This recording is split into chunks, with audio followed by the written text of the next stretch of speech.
Today we're making the viral Döner Kebab by Meze. I've seen it all over my feed and I had to give it a try. It's so juicy, full of flavor and honestly 100 out of 10. I have served mine in a warm fluffy pita with fresh toppings, so let's get into it.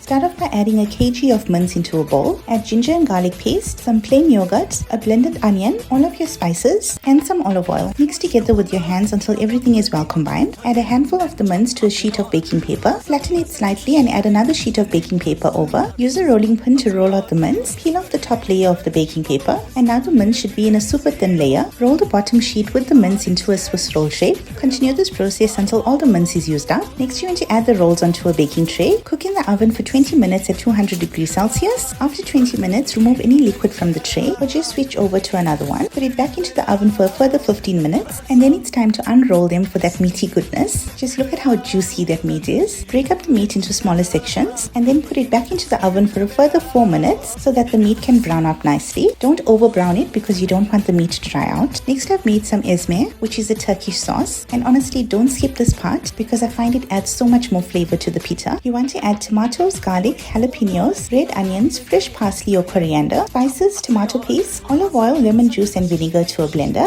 Next, I'm using store-bought pita bread which I've toasted and sliced open. I'm adding the Steers garlic sauce to one side of the pita. On the other side, I've added my esme. You can get creative and add whatever toppings or sauces you like. Next, I've added some chopped lettuce, then in with the Döner Kebab. This is already coming together so beautifully. I then added in some sliced cucumbers. Next, I've added sumac onions. You can find the recipe video on my feed. And that is your Döner Kebab pita all ready to serve. For the final touches, I just drizzled over some of that garlic sauce. And all I can say is this is going to be on our weekly menu because it tasted so good. I hope you enjoy my twist on it.